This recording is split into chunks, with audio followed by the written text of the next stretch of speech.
How about another Bagley rebuild on another chewed up bait, a Bagley Killer B2. Ready to run and guns, time for blast off. Let's go.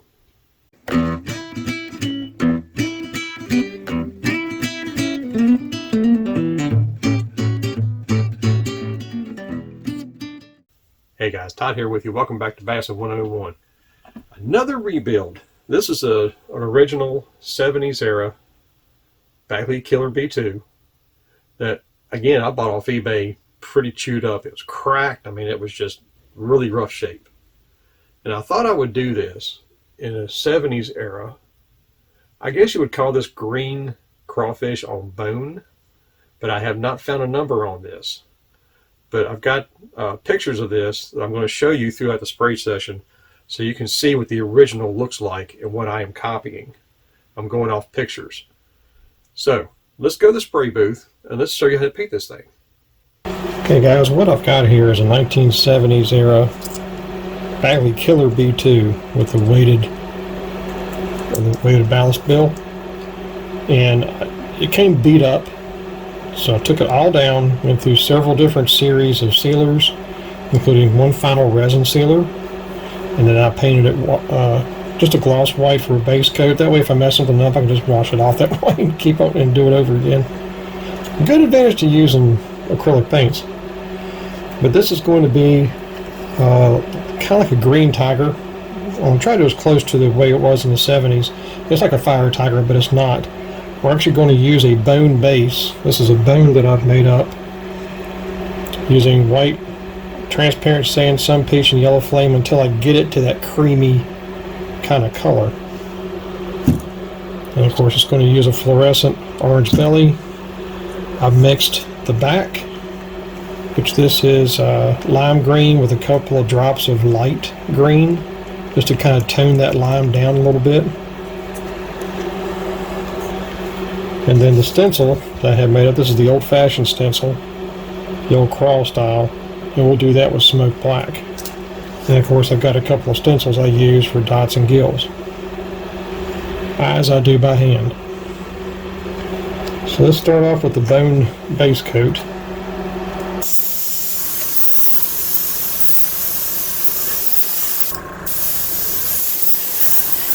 Spraying this on low pressure.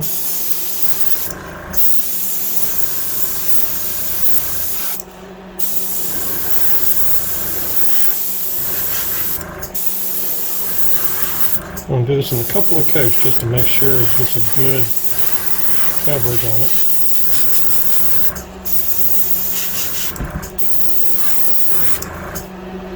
Alright, let's heat set that. Alright, let's go for the second coat.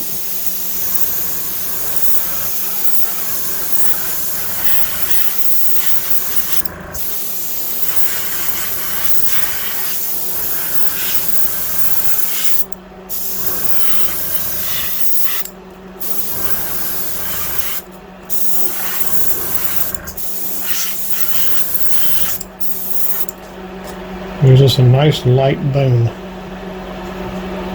quite creamy. Okay, now it's going to be time for the fluorescent orange, which I'm actually going to start here at the nose.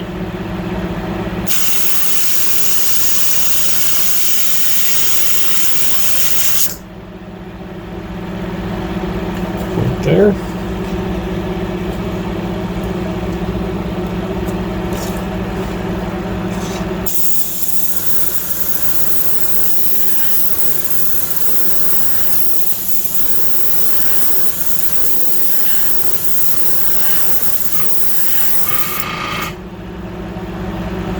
Let's get a little bit more right here.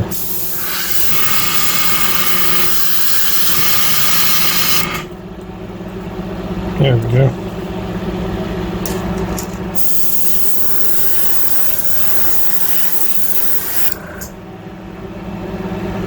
Real thin line.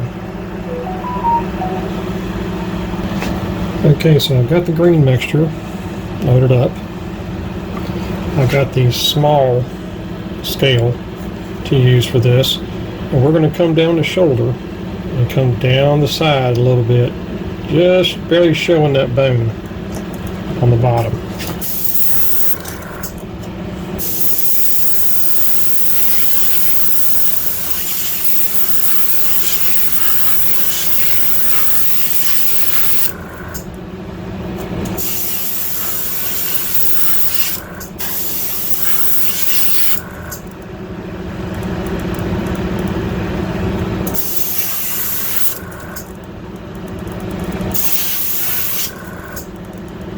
like that.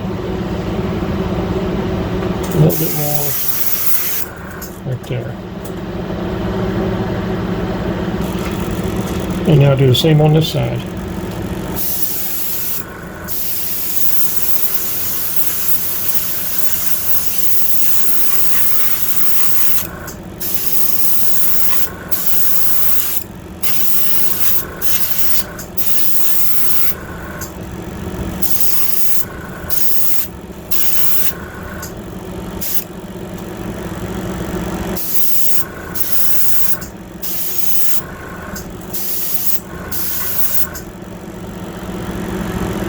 And there we go.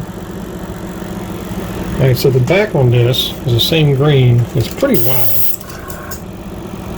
That down the shoulder's pretty good.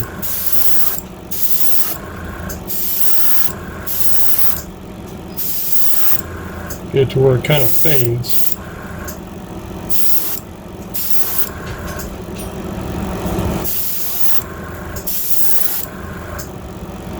I'm not trying to cover the scales.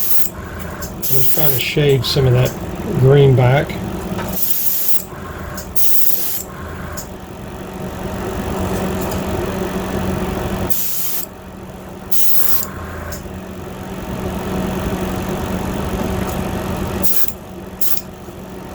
Just a little bit around where the eyes go.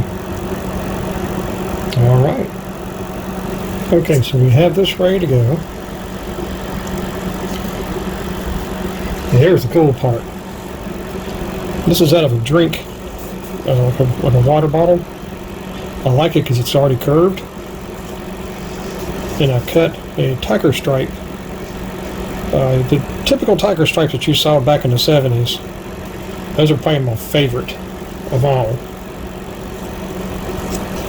And we're going to do this in smoked black.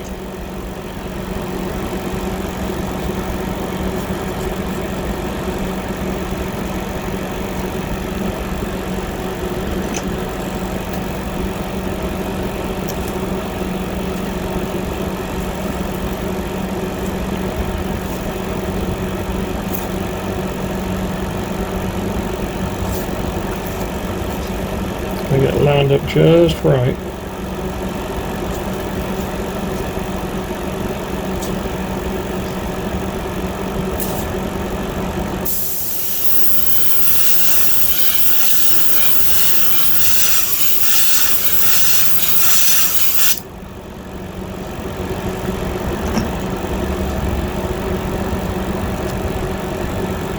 And there is your vintage Bagley stripes.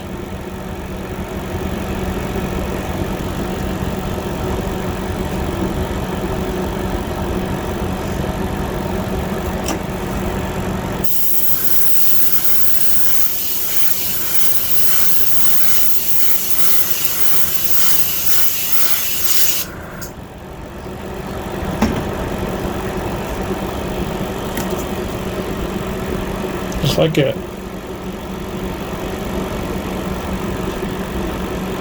Okay. Now that we have this, I have a stencil for my gill plate. Just a Bagley's gill plate. That's all I use this for.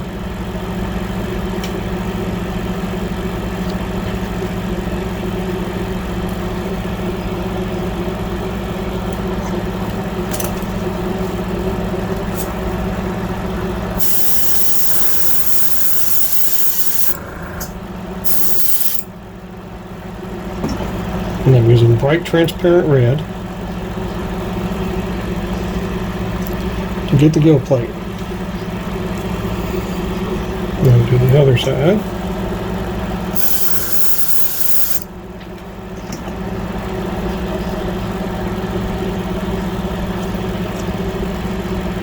There's our gill plates. And next thing we have is the shad dot.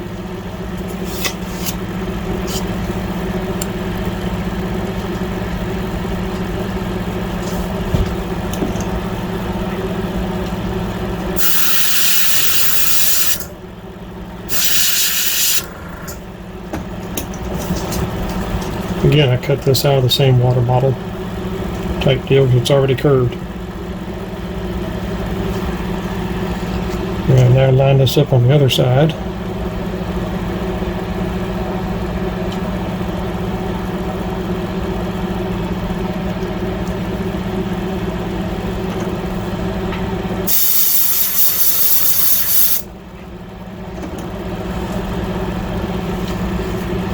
And there's your dots lined up. Okay, now for the part that's probably the absolute hardest. That's doing the eyes. In Bagley back in the day, they kept theirs pretty close to the front. So that's going to be fun to try and get the line up like that. This is why I use punched out vinyl for mine. Just stick them on there and keep moving them until they're done. So I've got some a little yellow, a little fluorescent mixed into this. These are just bamboo skewer sticks, which I have shaped to different sizes.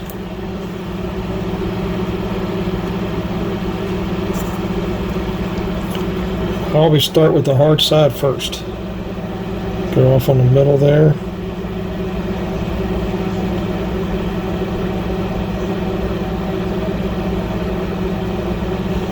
And there's one. Let's see if I can get the other to line up.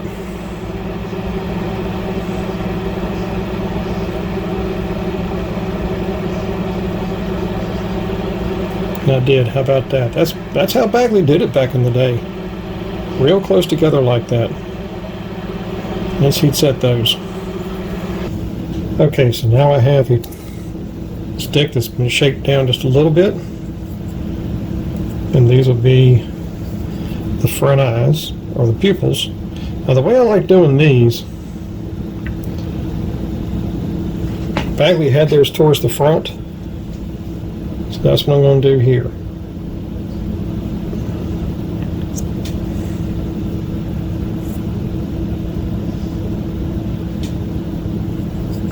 That's my favorite type of eye right there for balsa bait, the old Bagley style eyes. Let me take the tape off of this dude. Let me show you what the whole bait looks like. So here you got it. There is green, I guess they call it green Craw and bone. But it has the old lead ballast lip. Now I like taping off the sides too, so it still looks original, like the lip was glued in after. Because when Bagley painted all these, and then they would slot them. But I like that look. And this is the original, I guess you'd call it fire attacker. Because they didn't start doing the black stripe, I think, till about the early 80s. Late 70s, early 80s. But I always liked that look, just the bone. There's a chartreuse too, which the green does not come down as far on the chartreuse. I think that one's called green Craw on chartreuse. But there you have it. That is my rendition of a Bagley's, especially from the 70s. Let me put a coat of clear on this thing, and I'll meet you back in the studio to show you what it looks like. The Bagley Killer B2 from the 70s. I guess you would call this green crawfish on bone. You can still see the bone, but it has a lot of green, and it's got the very fine scaling on the sides, so the bone actually lightens up that green compared to the top. It's the same shading, but I like that. That's a really good color. You can use that for stained water. That'd even be good for clear water, especially fishing around rock. I bet that'd be really good in the summertime when the crawfish get that green color to them in some lakes, some rivers. So that'd be really good for that. But I really love the color, and I just thought it'd be really cool to do it and show you guys how it looks. So give it a shot yourselves and try it. So until next time, remember, new techniques are trendy, but bass never change. Let the Father bless you, keep you in Yeshua's name, and as always, fish on.